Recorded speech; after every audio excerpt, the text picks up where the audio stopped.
ఇంత పుల్లగా ఉంది. లెమన్ రైసా? మీ వాడు స్కూల్కి వచ్చి ఇవన్నీ అమ్ముతున్నాడు. This is my four father business running.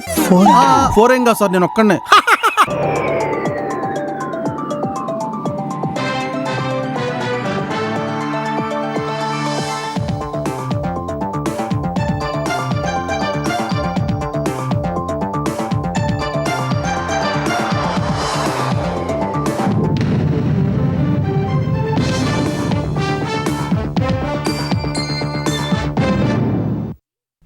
నమస్కారం, ఈటీవీ న్యూస్ కు స్వాగతం. ముందుగా ముఖ్యాంశాలు.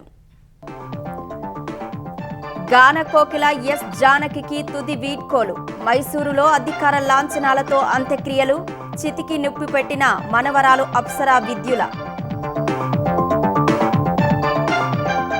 పవన్ భుజం 4 నెలల్లో సాధారణ స్థితికి వస్తుందన్న వైద్యులు. ఆసుపత్రికి వెళ్లి పరామర్శించిన చంద్రబాబు త్వరగా కోలుకోవాలని ఆకాంక్ష. కాళేశ్వరంపై రేవంత్ తీరును తప్పుబట్టిన బీఆర్ఎస్. గేట్లు మూయకుండానే నీళ్లు లిఫ్ట్ చేయవచ్చన్న హరీష్. ఎన్డీఎస్ఏపై నెపన్నెట్టే ప్రయత్నమన్న బీజేపీ. షాబాద్ నిందితుడి కోసం కొనసాగుతున్న గాలింపు. పోలీసు బృందాలను 12కు పెంచిన అధికారులు. సాంకేతిక ఆధారంగా జాడ కనిపెట్టే యత్నం. విజయవాడ ఆటోనగర్లో భారీ అగ్ని ప్రమాదం. మెకానిక్ షెడ్లో మంటలు చెలరేగి 7 బస్సులు దగ్ధం. భారీగా నష్టం జరిగిందన్న స్థానికులు. హర్ముజ్లో వాణిజ్య నౌకపై ఐఆర్జీసీ దాడిలో భారత నావికుడు గల్లంతు. తీవ్రంగా ఖండించిన కేంద్రం. గాలింపు చర్యలు చేపట్టామన్న విదేశాంగ శాఖ. హర్ముజ్లో నౌకలపై దాడుల పట్ల అమెరికా ఆగ్రహం. ఇరాన్ తీర ప్రాంతాలపై క్షిపణుల వర్షం. గల్ఫ్ దేశాలపై ఎదురుదాడులకు దిగిన టెహ్రాన్.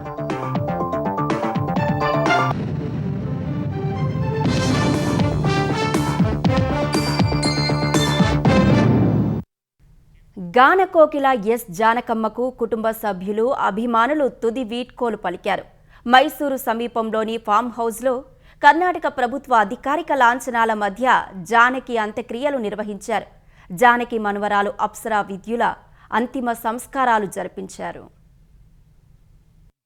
అమృత గాత్రంతో 48,000కు పైగా పాటలు పాడి ఆబాల గోపాలాన్ని మంత్రముగ్ధులను చేసిన ఎస్ జానకి అంత్యక్రియలు కర్ణాటక ప్రభుత్వ అధికార లాంఛనాల మధ్య జరిగాయి. అనారోగ్య సమస్యలతో కన్నుమూసిన జానకి పార్థివ దేహాన్ని అభిమానుల సందర్శనార్థం ఈ ఉదయం 10 గంటల నుంచి సాయంత్రం 4 గంటల వరకు మైసూరు మహారాజా కాలేజ్ గ్రౌండ్స్ లో ఉంచారు. జానకమ్మకు కడపటి వీడ్కోలు పలికేందుకు సినీ రంగానికి చెందిన ప్రముఖులు, అభిమానులు భారీగా తరలివచ్చారు. అభిమాన గాయని భౌతిక కాయాన్ని చూసి కంటతడి పెట్టారు.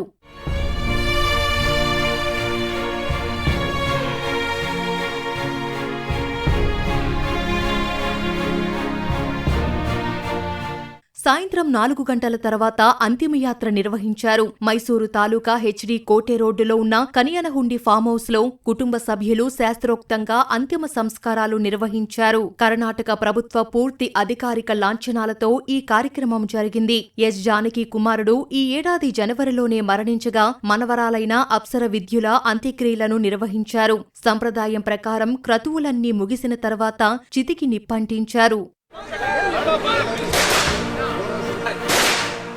అంత్యక్రియలకు హాజరైన కుటుంబ సభ్యులు, అభిమానులు అశ్రు నయనాలతో జానకికి తుదివీడ్కోలు పలికారు. కుడి భుజానికి శస్త్రచికిత్స చేయించుకున్న ఏపీ ఉప ముఖ్యమంత్రి పవన్ కళ్యాణ్ కోలుకుంటున్నారని ముంబై కోకిలాబెన్ ఆసుపత్రి వైద్యులు తెలిపారు. పవన్ ఆరోగ్య పరిస్థితిపై ఆసుపత్రి డైరెక్టర్ డాక్టర్ దిన్షా పార్దివాలా ప్రకటన జారీ చేశారు. పవన్కు భుజం కదలికలకు సహాయపడే కండరాలు కొంతమేర తెగిపోవడంతో పాటు అక్కడ ఉండే చిన్న ఎముక కొద్దిగా ఫ్రాక్చర్ అయ్యిందన్నారు. ఈ నెల 11న తమ ఆసుపత్రిలో ఆయనకు విజయవంతంగా భుజం ఆపరేషన్, కీహోల్ సర్జరీ విధానంలో పూర్తి చేశామని తెలిపారు. ఆపరేషన్ బాగా జరిగిందని, కొద్ది రోజులు విశ్రాంతి తీసుకున్న తర్వాత ఫిజియోథెరపీ వ్యాయామాలు మొదలు పెడతామన్నారు. 4 నెలల్లో ఆయన భుజం పూర్తిగా నయమై సాధారణ స్థితికి వచ్చేస్తుందని తెలిపారు. కుడి భుజానికి శస్త్రచికిత్స జరిగిన తర్వాత ఉప ముఖ్యమంత్రి పవన్ కళ్యాణ్ వేగంగా కోలుకుంటున్నారని ముఖ్యమంత్రి చంద్రబాబు వెల్లడించారు. ముంబైలోని కోకిలాబెన్ ధీరుభాయ్ అంబానీ ఆసుపత్రికి వెళ్లిన చంద్రబాబు పవన్ను పరామర్శించారు. పవన్ సతీమణి అన్నా లెజినోవాతోనూ మాట్లాడారు. వీలైనంత ఎక్కువసేపు విశ్రాంతి తీసుకోవాలని పవన్కు సూచించినట్లు పరామర్శ తర్వాత ముఖ్యమంత్రి తెలిపారు. ఉప ముఖ్యమంత్రి త్వరగా కోలుకోవాలని కోరుకుంటున్నట్లు చంద్రబాబు చెప్పారు. చాలా జూబిలియంట్గా ఉన్నాడు. ఆయన రేపే పనికి రావాలంటే నేను అన్నాను, కొన్ని రోజులు రెస్ట్ తీసుకోండి, షోల్డర్ కూడా చాలా ఇంపార్టెంట్. మళ్ళీ రాబోయే రోజులు ఇది లేనిపోని సమస్యలు వచ్చేట్టుగా చేసుకోవడం కరెక్ట్ కాదని కూడా చెప్పాం. ఎందుకంటే ఏదో ఒకటి చేయాలని తప్పనుండే వ్యక్తి డిప్యూటీ సీఎం గారు. అలాంటి ఆయనకి సమస్య రావడం కూడా బాధేస్తుంది. రెండో హ్యాండ్ కూడా చిన్న ప్రాబ్లం ఉంటే కూడా ఫిజియోథెరపీతోనే బాగవుతుంది కూడా డాక్టర్ చెప్తున్నారు. ఆయన ఎప్పుడు కూడా ప్రజల్లోకి వెళ్ళడం, పబ్లిక్ కూడా విపరీతంగా రావడం, వాళ్ళందరిని నెట్టుకుంటా పోతే వాళ్ళ ప్రెషర్ కూడా షోల్డర్స్ పని పడి ఆ సమస్య వచ్చే పరిస్థితి వచ్చింది. ఆపరేషన్ సక్సెస్ఫుల్ అయింది. దీనికి మనస్ఫూర్తిగా భగవంతుని కూడా ప్రార్థిస్తున్నాం. తొందరగా రికవర్ కావాలి. డాక్టర్తో కూడా మాట్లాడాం. 3 వారాలు రెస్ట్ తీసుకోవాలి. అది కూడా ఫిజియోథెరపీ చేయాలి. ఒక 3 వీక్స్ తర్వాత ఎప్పటికప్పుడు స్ట్రెంగ్తన్ చేసుకోవడానికి ఏం చేయాల్సిన అవసరం. విజయవాడ ఆటోనగర్లోని ఒక గ్యారేజ్లో అగ్ని ప్రమాదం జరిగి 7 బస్సులు ఆహుతయ్యాయి. ఆదివారం గ్యారేజ్ సెలవు కాగా తొలుత ఒక బస్సులో నుంచి చిన్నగా ప్రారంభమైన మంటలు తర్వాత పక్కనే ఉన్న బస్సులకు అంటుకున్నాయి. మంటలను అదుపు చేయడానికి వచ్చిన అగ్నిమాపక సిబ్బంది వెళ్లేందుకు చోటు లేక కాసేపు ఇబ్బంది పడ్డారు. చివరకు వేగంగానే మంటలను అదుపులోకి తేగలిగారు. ప్రమాదంలో 7 బస్సులు కాలిపోయాయి. భారీగా నష్టం జరిగింది. గ్యారేజీలో ప్రమాదం జరగడం, ఆ సమయంలో ఎవరూ లేకపోవడంతో ఎవరికీ ఎలాంటి హాని జరగలేదు. బస్సు బ్యాటరీలో షార్ట్ సర్క్యూట్ కావడం వల్లనే ప్రమాదం జరిగి ఉండవచ్చని భావిస్తున్నారు. మేము మారంపూడి గుడికి వెళ్ళాము. ఇవాళ ఆదివారం సెలవు. సీసీ కెమెరాలో చూసి ఒక్క బస్సు ఫైర్ అవుతుందని చెప్పి మేము అక్కడ నుంచి ఇక్కడికి వచ్చాము. మా బావగారు కూడా ఎమ్మటే ఫైర్ ఇంజిన్ వాళ్ళకి కాల్ చేయడం, వాళ్ళు రెస్పాండ్ అవ్వడం, 5-10 నిమిషాలు ఇక్కడ రావడం, మేము పావు గంటలు ఇక్కడికి వచ్చాము. మా డ్రైవర్లను కూడా తీసుకుని వచ్చాను. ఎందుకంటే ఇంకా వేరే బళ్ళు ఉన్నాయి, ఆ బళ్ళని బయట పెడదాం, ఈ బండి ఆపుదామని. తగలబడింది కదా, ఇంకా వేరే బళ్ళు కూడా ఉన్నాయి పక్కన. ఈ బళ్ళని 4 బళ్ళు కూడా మా లోకల్ వాళ్ళకి ఫోన్ చేసాము, వాళ్ళు వచ్చారు. మిగతా 4 బళ్ళు కూడా బయట పెట్టారు. ఎంత లాస్ అంటే ఇది యాక్చువల్గా ఒక బండి 40 లక్షలు, 45 లక్షలు, 25 లక్షలు, 30 లక్షలు ఉన్న వెహికల్స్. ఆఖరికి వీళ్ళందరూ అంత ఫైర్లో కూడా బయట లాగుతుంటే కూడా ఈ బండి కాలిపోయింది. శాంతం ఈ బండి పక్క బండి 45 కోట్లు పైన ఆస్తి నష్టం కనపడుతుంది ఇక్కడ. ఇంకా లోపల ఇంపార్టెంట్ మిషనరీ ఉంటే అది కూడా ప్రాబ్లం అవుతుంది. ప్రాజెక్టులపై కనీస పరిజ్ఞానం లేకుండా ముఖ్యమంత్రి రేవంత్ రెడ్డి మాట్లాడుతున్నారని మాజీ మంత్రి హరీష్ రావు విమర్శించారు. నిన్న చేసిన వ్యాఖ్యలకు సీఎం క్షమాపణ చెప్పాలని ఆయన డిమాండ్ చేశారు. తెలంగాణ భవన్లో మాట్లాడిన హరీష్ రావు సాగునీళ్లు ఇవ్వడంపై దృష్టి పెట్టకుండా ప్రతిపక్షాల గొంతు నొక్కే ప్రయత్నం చేస్తున్నారని ఆరోపించారు. సీఎం వ్యాఖ్యలు హింసను ప్రేరేపించేలా ఉన్నాయని హరీష్ రావు దుయ్యబట్టారు. తన పుట్టుక చావు అంతా బీఆర్ఎస్లోనే ఉంటుందన్న ఆయన ఈటల రాజేందర్ను కలవక మాట్లాడక కొన్నేళ్లు అయ్యిందన్నారు. రాజకీయాల కోసం కరవు సమస్యను జటిలం చేయవద్దని ప్రభుత్వానికి సూచించారు. గేట్లు మూయకుండానే మేడిగడ్డ వద్ద నీళ్లు ఎత్తిపోయవచ్చని విశ్రాంత ఇంజనీర్లు, నీటిపారుదల శాఖ అధికారులు చెబుతున్నా ఎందుకు చేయడం లేదని హరీష్ ప్రశ్నించారు. 93.5 మీటర్ల ఎత్తులో కన్నెపల్లి పంప్ హౌస్ మోటార్లు నడుస్తాయి. గోదావరిలో 1,00,000 క్యూసెక్కుల వరద పోతా ఉంది. 1,00,000 క్యూసెక్కుల వరద పోయినప్పుడు దాని లెవెల్ 97 మీటర్లు ఉంటాయి. అంటే గేట్లు తెరిచి ఉన్న 97 మీటర్ల ఎత్తులో గోదావరి నది ప్రవహిస్తూ ఉంది. నీకు కావాల్సింది 93.5 మీటర్లు మాత్రమే. ఈ విషయాన్ని నేను కాదు, రిటైర్డ్ ఇంజనీర్లు కూడా చెప్పడం జరిగింది. మనము చిన్న కాపర్ డ్యామ్ కట్టుకొని 8.5 కోట్ల రూపాయల ఖర్చుతో నీళ్లు ఎల్లంపల్లికి తీసుకువెళ్ళొచ్చు అని తెలంగాణ నీటిపారుదల శాఖ కూడా రాష్ట్ర ప్రభుత్వానికి లేఖ రాసింది. ఆ లేఖ బయట పెట్టండి అని చెప్పి నేను అడుగుతా ఉన్నాను. ముఖ్యమంత్రి రేవంత్ రెడ్డి చేసిన వ్యాఖ్యలపై బీఆర్ఎస్ కార్యనిర్వాహక అధ్యక్షుడు కేటీఆర్ ఘాటుగా స్పందించారు. నీళ్లు అడిగితే నెత్తురు చల్లుతా అంటావా అని మండిపడ్డారు. పేగులు తెగేదాకా రాష్ట్రం కోసం తాము కొట్లాడామని, ఇప్పుడు రక్తం కూడా ఇచ్చేందుకు సిద్ధంగా ఉన్నామని చెప్పారు. కాంగ్రెస్ మాత్రం రైతులకు నీళ్లు ఇచ్చి తీరాలని కేటీఆర్ డిమాండ్ చేశారు. మీ రక్తదాహం తీర్చుకొని ఎండుతున్న పొలాల జలదాహం తీర్చాలని ఆయన కోరారు. కాళేశ్వరం ప్రాజెక్టులోని మేడిగడ్డ, అన్నారం, సుందిళ్ల బ్యారేజీల పునరుద్ధరణలో కాంగ్రెస్ సర్కారు ఘోరంగా విఫలమైందని బీజేపీ తెలంగాణ అధ్యక్షుడు రామచంద్రరావు విమర్శించారు. ఈ మేరకు సీఎం రేవంత్ రెడ్డికి ఆయన బహిరంగ లేఖ రాశారు. బ్యారేజీల పునరుద్ధరణపై ఎన్డీఎస్ఏ 2023 నవంబర్ నుంచి 2025 ఏప్రిల్ వరకు వరుసగా నివేదికలు ఇచ్చినప్పటికీ వాటిని ప్రభుత్వం అమలు చేయలేదన్నారు. మేడిగడ్డ వద్ద నీటిని నిల్వ చేయకుండానే కన్నెపల్లి పంప్ హౌజ్ ద్వారా ఎత్తిపోసే అవకాశమున్నా ప్రభుత్వం ఆ దిశగా అడుగులు వేయలేదన్నారు. ఎన్డీఎస్ఏపై నెప్పనెట్టే ప్రయత్నం చేస్తోందని విమర్శించారు. పీసీ ఘోష్ విజిలెన్స్ నివేదికలపై చర్యలు తీసుకోకుండా బీఆర్ఎస్ నేతలతో కుమ్మక్కై వారిని సీఎం రక్షిస్తున్నారని ఆరోపించారు. రాజకీయాలు పక్కన పెట్టి కాళేశ్వరం జలాలను ప్రజలకు అందించేలా చర్యలు తీసుకోవాలని రామచంద్రరావు డిమాండ్ చేశారు. బీఆర్ఎస్ నాయకులు అబద్దాలను వరదలా పారిస్తూ కాంగ్రెస్ ప్రభుత్వంపై దుష్ప్రచారం చేస్తున్నారని ప్రభుత్వ విప్ ఆది శ్రీనివాస్ విమర్శించారు. హరీష్ రావు చదివింది పాలిటెక్నిక్ అయినా పెద్ద ఇంజనీర్లా మాట్లాడడం విడ్డూరంగా ఉందన్నారు. ఎల్లంపల్లి ప్రాజెక్టును కూడా బీఆర్ఎస్ నాయకులు తమ ఖాతాలో వేసుకుంటున్నారని ధ్వజమెత్తారు. కన్నెపల్లి నుంచి నీటిని ఎత్తిపోస్తే జరిగే పరిణామాలను సీఎం వివరించినా బీఆర్ఎస్ నేతలకు అర్థం కావడం లేదన్నారు. ఇకనైనా కాళేశ్వరంపై తప్పుడు ప్రచారం మానుకోవాలని ఆది శ్రీనివాస్ హితవు పలికారు. కాళేశ్వరం పైన పచ్చి అబద్ధాలను వరదలా ప్రవహించేలా చేసేటువంటి మాటలు మానుకో. అసలు ఫ్రస్ట్రేషన్లో ఉన్నది మీరు, జారుడు బండపైన నిలబడ్డది మీరు. మాలో ఫ్రస్ట్రేషన్ లేదు, జారుడు బండపైన మా ముఖ్యమంత్రి ఎంతకన్నా లేదు. మా ముఖ్యమంత్రి గారు క్వాలిటీగా టెక్నికల్ అంశాలు ఏ విధంగా నీటిని ఎత్తిపోయారాదో చెప్పే ప్రయత్నం చేసింది తప్ప బ్యారేజీలు మరమ్మతు చేసిన తదుపరి ఎత్తిపోసే కార్యక్రమం ఉంటుందని మాట చెప్పడం జరిగింది. తప్పుడు ప్రచారాలు మానుకోవాల్సిందని కోరుతా ఉన్నాను. హర్ముజ్లో ప్రయాణిస్తున్న నౌకపై ఐఆర్జీసీ దాడితో మళ్లీ పశ్చిమాసియాలో అమెరికా, ఇరాన్ పరస్పరం దాడులు చేసుకున్నాయి. హర్ముజ్ జలసంధిని మూసివేసినట్లు ఇరాన్ ప్రకటించగా టెహ్రాన్ తీర ప్రాంతాలపై యుఎస్ సెంట్రల్ కమాండ్ విరుచుకుపడింది. ప్రతిగా గల్ఫ్ దేశాల్లోని అమెరికా సైనిక స్థావరాలపై ఇరాన్ దాడులు చేసింది.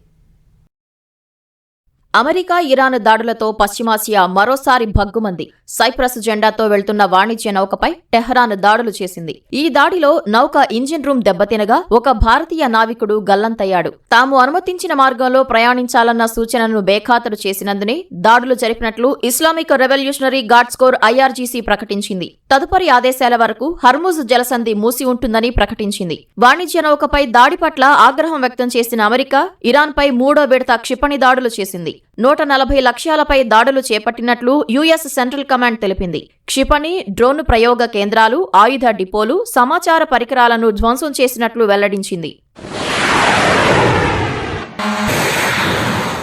అమెరికా దాడుల నేపథ్యంలో ఇరాన్ ప్రతిదాడులకు దిగింది. గల్ఫ్ దేశాల్లోని అమెరికా సైనిక స్థావరాలపై దాడులు చేసింది. యుఏఈ, ఖతార్, బహ్రెయిన్, కువైట్, జోర్డాన్లపై డ్రోన్లు, క్షిపణులతో విరుచుకుపడింది. ఇరాన్ దాడులకు ముందు పశ్చిమాసియా దేశాల్లో సైరన్ల మోత మోగింది. ఇరాన్ క్షిపణులను తమ గగనతలంలోనే అడ్డుకున్నట్లు ఖతార్ ప్రభుత్వం వెల్లడించింది. కానీ వాటి శకలాలు పడి పలువురు గాయపడినట్లు తెలిపింది. హర్ముజ్లో ఉద్రిక్తతల దృష్ట్యా ఆ మార్గం గుండా నౌకల రాకపోకలను తక్షణమే నిలిపివేయాలని ఖతార్ నిర్ణయించింది. కువైట్ సైతం ఇరాన్ దాడులను అడ్డుకుంది. హర్ముజ్ జలసంధి సమీపంలోని ఈశాన్య ప్రాంతాలపై టెహ్రాన్ దాడి చేసినట్లు ఒమన్ ప్రభుత్వం పేర్కొంది. ఇరాన్ క్షిపణులు తమ గగనతలం దాటలేదని యుఏఈ పేర్కొంది. ఫిబ్రవరి 28న ప్రారంభమైన యుద్ధాన్ని శాశ్వతంగా ముగించడానికి పాకిస్తాన్, ఖతార్, ఈజిప్ట్ చేస్తున్న ప్రయత్నాలు తాజా దాడులతో ప్రశ్నార్థకంగా మారాయి. హర్ముజ్ జలసంధిలో వాణిజ్య నౌక జిఎఫ్ఎస్ గెలాక్సీపై జరిగిన దాడిని భారత్ తీవ్రంగా ఖండించింది. దాడికి గురైన నౌకలో 11 మంది భారతీయులు ఉన్నారని విదేశాంగ శాఖ తెలిపింది. వారిలో 10 మందిని రెస్క్యూ బృందాలు రక్షించాయని వెల్లడించింది. మరొకరు గల్లంతయ్యారని, అతడి కోసం గాలిస్తున్నామని పేర్కొంది. ఈ మేరకు విదేశాంగ శాఖ ప్రకటన విడుదల చేసింది. ఒమన్లోని భారత రాయబార కార్యాలయం అక్కడి పరిస్థితిని నిరంతరం సమీక్షిస్తోందని వివరించింది. ఈ విపత్కర పరిస్థితుల్లో అండగా నిలిచిన ఒమన్కు భారత్ కృతజ్ఞతలు తెలిపింది. వాణిజ్య నౌకలు పౌర మౌలిక సదుపాయాలను లక్ష్యంగా చేసుకుని దాడులు చేయడం సరికాదని పునరుద్ఘాటించింది. అంతర్జాతీయ చట్టాలకు లోబడి స్వేచ్ఛాయుత నౌకాయానాన్ని వీలైనంత త్వరగా పునరుద్ధరించాలని డిమాండ్ చేసింది. చర్చల ద్వారా సమస్యలను పరిష్కరించుకోవాలని సూచించింది. ఆంధ్రప్రదేశ్ తీర ప్రాంతంలో తెల్లవారుజామున భూ ప్రకంపనలు చోటు చేసుకున్నాయి. బంగాళాఖాతంలో భూకంపం కారణంగా విశాఖ నగరం పరిసర ప్రాంతాల్లో కొన్ని సెకన్ల పాటు భూమి కంపించింది. కాకినాడకు తూర్పు దిక్కున సుమారు 225 కిలోమీటర్ల దూరంలో సముద్ర గర్భంలో 10 కిలోమీటర్ల లోతున భూకంప కేంద్రం ఉన్నట్లు శాస్త్రవేత్తలు నిర్ధారించారు. సముద్రంలో భూకంపం ప్రభావంతో విశాఖలోని ఎంవీపీ, అప్పుఘర్, పెద్ద వాల్తేరు, గాజువాక, ఆరిలోవా, మంగళపాలెం సహా 32 చోట్ల సుమారు 7 సెకన్ల పాటు స్వల్పంగా భూమి కంపించింది. హైరైజ్ బిల్డింగ్లో ఉన్న వాళ్లకు భూ ప్రకంపనలు స్పష్టంగా తెలిశాయి. పుదుచ్చేరి నుంచి శ్రీకాకుళం వరకు భూకంప ప్రభావిత జోన్ 2 ఉందని అధికారులు తెలిపారు. విశాఖలో భూ ప్రకంపనలు తప్ప పెద్ద భూకంపాలకు ఆస్కారం లేదని స్పష్టం చేశారు.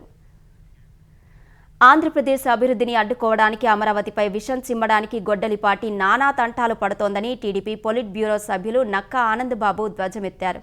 రాజధాని అమరావతి అభివృద్ధికి 99.50% మంది రైతులు భూములు త్యాగం చేస్తే భూములివ్వని 0.5% రైతులను అడ్డం పెట్టుకుని కుతంత్రాలు చేస్తోందని దుయ్యబట్టారు. రాష్ట్రంలో ప్రజలు 11 సీట్లు పరిమితం చేసినా కూడా రాష్ట్ర రాజధానిపై విషం చిమ్మటం ఆపకుండా పనిచేస్తుంది గొడ్డల పార్టీ. అన్ని రకాలుగా మొట్టమొదటి నుంచి కూడా 2014-19 మధ్య కాలంలో కూడా అమరావతిని అడ్డుకోవడానికి అనేక రకాలుగా దుర్మార్గాలు చేశారు. అనేక ఫిర్యాదులు చేసేవాళ్ళు, తప్పుడు ఆరోపణలు చేసేవాళ్ళు. ఏ విధంగా ఈ అమరావతిని అడ్డుకోవాలనేది మొట్టమొదటి నుంచి గొడ్డల పార్టీ ఆలోచన. శ్రీ సత్యసాయి జిల్లాలో హంద్రీనీవా కాలువ విస్తరణకు శ్రీకారం చుట్టామని ఏపీ జలవనరుల శాఖ మంత్రి నిమ్మల రామానాయుడు తెలిపారు. 790 కోట్ల రూపాయల వ్యయంతో హిందూపూర్ రూరల్ రాచపల్లి వద్ద మడకశిర బ్రాంచ్ కెనాల్ వెడల్పు పనులకు ఎమ్మెల్యే నందమూరి బాలకృష్ణతో కలిసి మంత్రి భూమి పూజ చేశారు. బాలకృష్ణ ప్రొక్లైన్ ఎక్కి స్వయంగా పనులు ప్రారంభించారు. రాయలసీమను రతనాల సీమగా మార్చే లక్ష్యంతో సాగునీటి ప్రాజెక్టులకు అధిక ప్రాధాన్యత ఇస్తున్నట్లు మంత్రి నిమ్మల తెలిపారు. ఒక్క సంవత్సరంలోనే 3,800 కోట్ల రూపాయలు ఖర్చు చేసి 728వ కిలోమీటర్ వరకు కూడా ఈ యొక్క కృష్ణా జలాలను చంద్రబాబు నాయుడు కుప్పం వరకు తీసుకెళ్లినటువంటి పరిస్థితి. మడకశిర బ్రాంచ్ నుంచి మరి ఆఖరి కిలోమీటర్ 173వ కిలోమీటర్ వరకు కూడా ఈ మడకశిర బ్రాంచ్ కూడా ఈ నీళ్లు తీసుకెళ్తున్నామని అంటే ఒక రాయలసీమ బిడ్డగా చంద్రబాబు నాయుడు గారు ఈ యొక్క రాయలసీమను రతనాల సీమగా మార్చేటువంటి ప్రక్రియకు ఇదే ఒక నిదర్శనం అని చెప్పి తెలియజేసుకుంటూ ఉన్నా. పట్టిసీమ నుంచి గోదావరి జలాలు కృష్ణమ్మను చేరాయి. పట్టిసీమ ఎత్తిపోతల నుంచి ఈ నెల 8న మంత్రి నిమ్మల రామానాయుడు నీళ్లు విడుదల చేశారు. ఈ నీళ్లు పోలవరం కుడి ప్రధాన కాల్వ ద్వారా 4 రోజులు 175 కిలోమీటర్లు ప్రవహించి ఎన్టీఆర్ జిల్లా ఇబ్రహీంపట్నం మండలంలోని పవిత్ర సంగమం వద్ద కృష్ణా నదిని చేరాయి. ఈ నీటితో 13 లక్షల ఎకరాలకు పైగా ఆయకట్టుకు సాగునీరు పారనుంది. నెలకు 12 టీఎంసీల చొప్పున ఖరీఫ్ సీజన్లో 48 టీఎంసీల నీటిని పట్టిసీమ నుంచి కృష్ణా డెల్టాకు వినియోగించనున్నారు. వాతావరణం ప్రతికూలంగా మారి తీవ్ర నీటి ఎద్దడి ఉన్న పరిస్థితుల్లో గోదావరి జలాలను వినియోగించుకొని పంటలు పుష్కలంగా పండించాలని ప్రభుత్వం రైతులకు విజ్ఞప్తి చేసింది. ఖమ్మం జిల్లా ఏలపూరు మండలం తిమ్మారావుపేట వద్ద సాగర్ కాలువ నుంచి వైరా జలాశయానికి ఎమ్మెల్యే రామదాసు నాయక్ గోదావరి జలాలను విడుదల చేశారు. సీతారామ ప్రాజెక్టు ద్వారా 2 రోజుల క్రితం నాగార్జున సాగర్ ఎడమ కాలువకు గోదావరి జలాలు విడుదల చేశారు.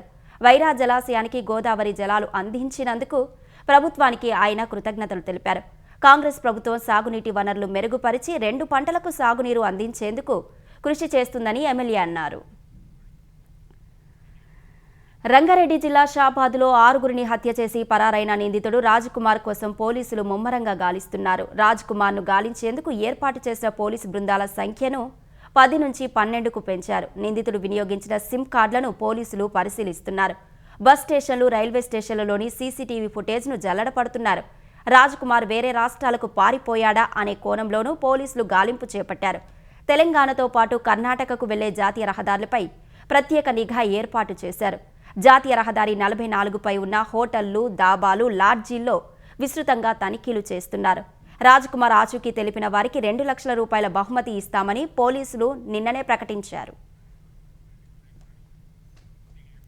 బంగ్లాదేశ్ రాజధాని ఢాకాను భారీ వర్షాలు హడలెత్తించాయి. కొన్ని రోజులుగా కురిసిన కుంభవృష్టికి ఢాకా నగరం చెరువులా మారింది. లోతట్టు ప్రాంతాల్లోకి నీరు చేరింది. వరదల కారణంగా ప్రజలు తీవ్ర అవస్థలు పడుతున్నారు. డ్రైనేజీలు పొంగి పొర్లడంతో ఇల్లు, దుకాణాల్లోకి మురుగునీరు చేరింది.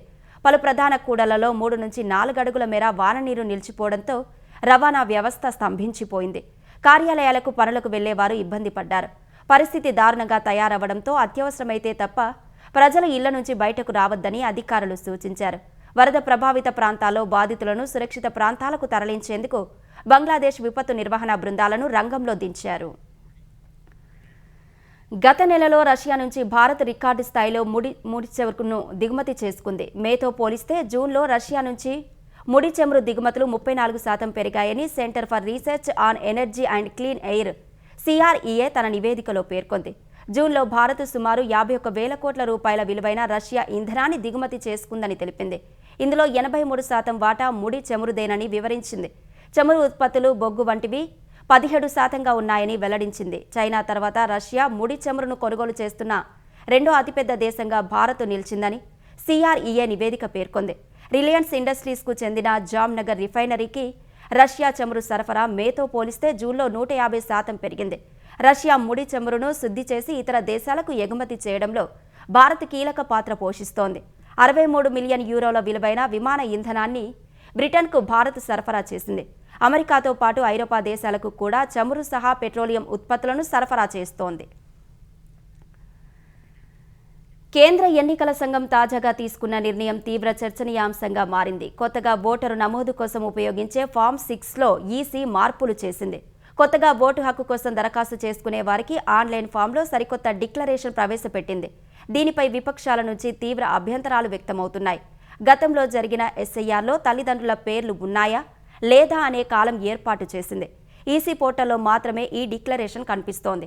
వెబ్సైట్ నుంచి డౌన్లోడ్ చేసుకునే ఆఫ్లైన్ ఫామ్లో ఈ కాలం లేదు. సాధారణంగా ఈసీ ఫామ్లలో మార్పులు చేయాలంటే నిబంధనల ప్రకారం అధికారిక సవరణలు జరగాలి.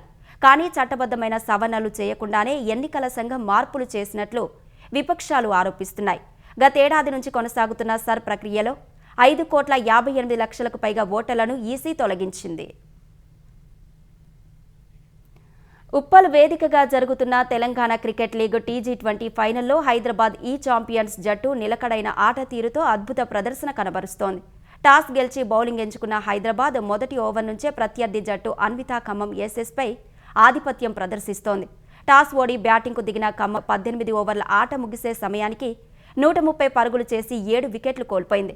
ఖమ్మం బ్యాటర్లలో హిమతేజ 31, ప్రతీక్ రెడ్డి 15, జీఎస్కే రెడ్డి 4, పరాస్ రాజు 3 పరుగులు చేశారు. కెప్టెన్ మిలింద్ డకౌట్గా వెనుదిరగ్గా మిఖిల్ జైస్వాల్ 65 పరుగులతో ఆకట్టుకున్నాడు. హైదరాబాద్ ఛాంపియన్స్ బౌలర్లో యశ్వీర్ గౌడ్ 3 వికెట్లు తీయగా దేవ్ మెహతా, అజయ్ దేవ్ గౌడ్ తలా 2 వికెట్లు పడగొట్టారు. మ్యాచ్కు ముందు టీ20 టోర్నీ ముగింపు వేడుకలు ఘనంగా జరిగాయి. ప్రముఖ సినీ నటుడు, టీ20 league brand ambassador Vijay Devarakonda, టీ20 లీగ్ ప్రతినిధులు, హెచ్సీఏ ప్రతినిధులు పాల్గొన్నారు. వరుసగా 6 టీ20లో ఓడిన భారత క్రికెట్ జట్టు ఐసీసీ టీ20 ర్యాంకుల్లో అగ్రస్థానం నుంచి 2వ స్థానానికి పడిపోయింది. 5 మ్యాచ్ల టీ20 సిరీస్ను 4-0తో కైవసం చేసుకున్న ఇంగ్లాండ్ మొదటి స్థానానికి చేరింది. 2022 ఫిబ్రవరిలో తొలి స్థానానికి చేరుకున్న టీమిండియా దాదాపు 1600 రోజులకు పైగా తమ స్థానాన్ని పదిలంగా ఉంచుకుంది. ఐర్లాండ్, ఇంగ్లాండ్లతో వరుసగా సిరీస్లను కోల్పోవడంతో భారత్ టాప్ ర్యాంక్ కోల్పోయింది. ప్రస్తుతం భారత్, ఇంగ్లాండ్కు రేటింగ్ సమానంగా ఉంది. అయితే ఇంగ్లాండ్ సిరీస్ దక్కించుకోవడంతో తొలి స్థానానికి ఎగబాకింది. అటు ఐసీసీ టీ20 బ్యాటర్ల ర్యాంకింగ్స్లో ఇషాన్ కిషన్ తొలి స్థానంలో కొనసాగుతున్నాడు. మాడ్రిడ్లో జరిగిన ఆర్చరీ వరల్డ్ కప్ స్టేజ్ 4 మహిళల కాంపౌండ్ టీమ్ ఈవెంట్లో రజత పథకం సాధించిన జ్యోతి సురేఖ, పృతికా ప్రదీప్, చికితా తనిపర్తిలకు ముఖ్యమంత్రి చంద్రబాబు అభినందనలు తెలిపారు. అంతర్జాతీయ వేదికలపై నిరంతరం అద్భుత ప్రదర్శన చేస్తూ ఏపీలోని యువ అథ్లెట్లకు స్ఫూర్తిగా నిలుస్తున్న జ్యోతి సురేఖ ఎంతో గర్వకారణమన్నారు. అపెక్స్ 2036 ద్వారా ఆంధ్రప్రదేశ్తో పాటు దేశానికి కీర్తి ప్రతిష్టలు తీసుకువచ్చే ఇలాంటి మరికొంతమంది ఛాంపియన్లను తయారు చేసేందుకు, వారిని ప్రోత్సహించేందుకు ప్రభుత్వం కట్టుబడి ఉంటుందని స్పష్టం చేశారు. ఈ టోర్నమెంట్లో టీమిండియా మరిన్ని విజయాలు సాధించాలని ముఖ్యమంత్రి ఆకాంక్షించారు.